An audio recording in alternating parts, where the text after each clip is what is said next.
দিদি, দেখো না, এই প্রশ্নটা বুঝতে পারছি না। কোনটা? এটা?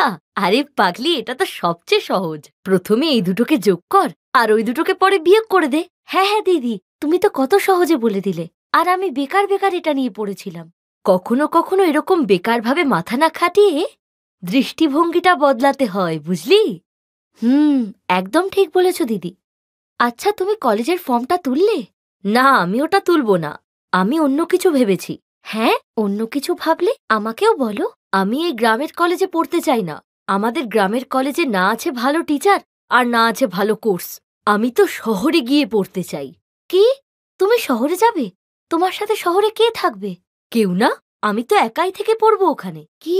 একা থাকতে পারবে? হ্যাঁ, এ আর এমন কি বড় ব্যাপার? আরে, উচ্চ মাধ্যমিকে এত ভালো নম্বর পেয়ে কি লাভ, যদি আমাকে গ্রামের কলেজেই পড়তে হয়? হ্যাঁ দিদি, এটা তো তুমি ঠিকই বললে, কিন্তু এই গ্রামের অবস্থা তো তুমি জানো। এখানে মেয়েদের স্কুলেই পাঠাতে চায় না, আর তুমি শহরে গিয়ে। ব্যাস, এই চিন্তাধারাটাই তো সমস্ত নষ্টের গোড়া। এটা ঠিকই বললে। সত্যি বলতে কি, আমারও শহরে গিয়ে পড়াটা খারাপ মনে হয় না, শুধু ওখানকার চাকচিক্যকে ভয় করে। চাকচিক্য মানে?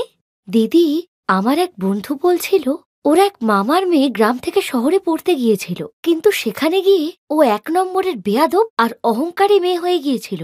জানো, ও তো এখন সিগারেটও খায়। তাতে কি আছে? শহরের জীবনযাত্রা আলাদা, ওখানে গেলে মানুষ বদলেই যায়।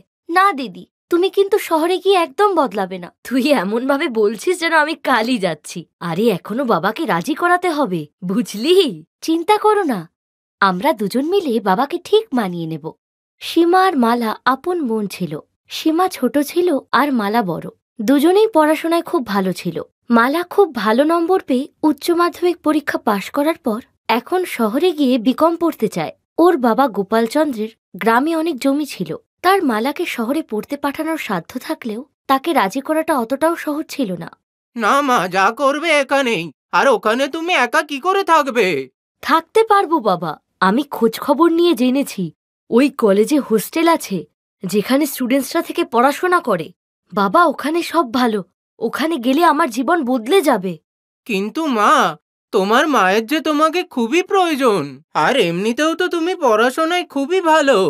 তাই আমার বিশ্বাস তুমি গ্রামে থেকেই সফল হবে। দরকার আছে বাবা, কারণ দিদি তো শহরে গিয়ে পড়তে চায়। তুমি দিদিকে যেতে দাও বাবা। আমি তো গ্রামে আছি মায়ের সাথে, তাই তুমি দিদিকে যেতে দাও বাবা। সীমার কথা শুনে গোপালচন্দ্র মালাকে শহরে পড়তে পাঠাতে রাজি হয়ে যান। মালা শহরের এক নামী কলেজে অ্যাডমিশন নিয়ে হোস্টেলে থেকে পড়তে লাগলো।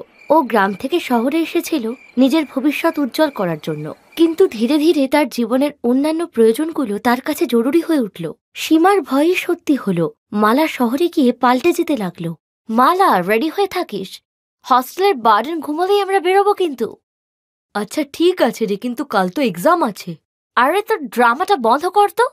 এক্সামস তো আসবে যাবে, বাট ওরকম ডিস্কো পার্টির মজা কি আর পাবি?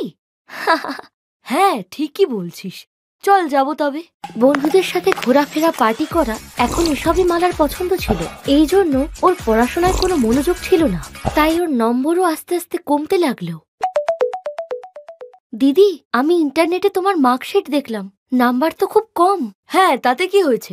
নেক্সট সেমিস্টারে আমি এটা কভার করে নেব। আচ্ছা, তুই বাবাকে বলিসনি তো? না দিদি, এখনো বলিনি, কিন্তু জিজ্ঞেস করলে তো বলতেই হবে। তখন? না না, তোরও সবকিছু বলতে হবে না। আমি যখন ছুটিতে বাড়িতে আসবো আমি সব সামনে নেব। তুই শুধু তোর মুখটা বন্ধ রাখবি। ঠিক আছে, চল রাখছি, আমার একটা বন্ধু ডাকছে আমাকে। দিদি, এইসব তো ঠিক নয়। তুমি শহরে পড়তে গেছো নাকি এইসব করতে? সত্যি তুই একটা গেও ভূতি। এইসব শহরে থাকার রীতি রেওয়াজ, বুঝলি? আর যদি বন্ধুদের সাথে একটু ড্রিঙ্ক করেই থাকি, তবে এতে ভুলের কি আছে? না দিদি, যেটা ভুল সেটা ভুলই। তুমি বাড়ি ফিরে এসো, আর তোমার কলেজও তো প্রায় শেষ। তুই পাগল নাকি রে? আমি আর গ্রামে কখনোই ফিরবো না। তুমি ওখানে থেকে করবেটা কি? তোমার মার্কসও তো অত ভালো নয় যে তুমি একটা চাকরি পাবে। আরে সীমা, আমি শহরে এসে বুঝতে পারলাম এসব পড়াশোনা করে লাইফে কিচ্ছু করতে পারবো না। তাই আমি কায়দা করে আমার লাইফ সেট করে নিয়েছি, বুঝলি? মানে? দেখ, আমার কলেজে একটা ছেলে আছে, রাজীব। ও আমার পেছনে পুরো পাগল। এবার এই বড়লোক বাবার ছেলেটাকে বিয়ে করতে পারলেই আমার পুরো লাইফ সেট। কি? এইসব ভেবে তো তুমি শহরে যাওনি? তুমি তো তোমার ভবিষ্যৎ গড়তে গিয়েছিলে। আর এমনিতেও বাবা এই বিয়েতে রাজি হবে না। না মানলে না মানবে, রাজীব তো আমার যে কোনো অবস্থাতেই বিয়ে করতে রাজি। আর কেরিয়ার, বড়লোক বাড়িতে বিয়ে হলে কেরিয়ার নিয়ে আর কে ভাবে? আমি তো বলছি এবার তুই নিজের বুদ্ধির পরিচয় দে। শোন, ওইসব গ্রামে থেকে তোর কিচ্ছু হবে না। চলে আয় আমার সাথে শহরে, তোর পুরো লাইফ সেট করে দেব। না দিদি, তোমাকে অনেক শুভেচ্ছা রইল, আমি গ্রামেই খুশি। এরপর মালা তার পরিবারের বিরুদ্ধে গিয়ে শহরে বিয়ে করে ফেলল। তার স্বামী রাজীব তার বাবার ব্যবসা সামলাতো। এক ধনী পরিবারের বউ হওয়ার পর মালা আর ফিরে তাকায়নি, এমনকি সে কাউকে তার বাবা মা এবং বোনের ব্যাপারেও জানায়নি। ও চাইতো না যে গ্রামে থাকা তার পরিবারের ব্যাপারে কেউ জানুক, আর এই ব্যাপারটা নিয়ে তার রেপুটেশন খারাপ হোক। আর অন্যদিকে সীমা গ্রামে থেকে শুধু তার পড়াশোনাটাই শেষ করল না, বরং সে তার নিজের সাথে সাথে তার গ্রামের ভবিষ্যৎ উজ্জ্বল করার চেষ্টা করতে লাগলো। সে গরিব বাচ্চাদের পড়ানোর সাথে সাথে কৃষকদের কৃষি বীমা যোজনা আর কৃষি বিজ্ঞানের উন্নতির ব্যাপারেও বলতে লাগলো। মা সীমা, তোমার জন্য তো আমাদের গ্রামের চেহারাটাই বদলে গেল। সত্যি গোপালচন্দ্রবাবু, আপনার মেয়ে সাক্ষাৎ সরস্বতী। কিন্তু সীমাকে আশীর্বাদ করার সময় ওর বাবা গোপালচন্দ্রের চোখে জল ছিল। সীমা তার বাবার মনের কথাটা বুঝতে পারল। তিনি সীমার ব্যাপারে তো খুশি ছিলেন, কিন্তু মালার চিন্তায় দুঃখিত ছিলেন। সীমারও মালার কথা মনে পড়ত, কিন্তু সে কোথায় আছে আর কিভাবে আছে সেটা সে জানত না। এইভাবেই দিন কেটে যেতে লাগলো, আর সীমা তার পড়াশোনা চালিয়ে যেতে লাগলো আর প্রতিযোগিতার জন্য প্রস্তুত হতে লাগলো। আর অন্যদিকে মালার জীবনে ঝড় নেমে এলো। রাজীব, এত টেনশন করছো কেন?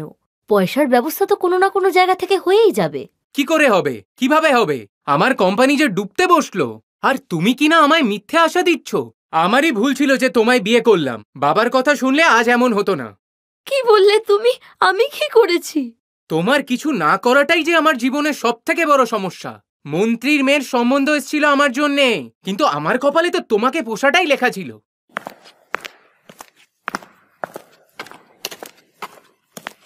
মালা, তৈরি হয়ে নাও, এক্ষুনি বেরোতে হবে। কিন্তু কোথায়? আমি জানতে পারলাম যে আমাদের ব্যাংকে নতুন ম্যানেজার জয়েন করেছে। শুনলাম লেডিস, তাই তুমি কথা বললে উনি মানবেন। এবার যে করেই হোক তোমাকে লোনটা মাফ করাতেই হবে।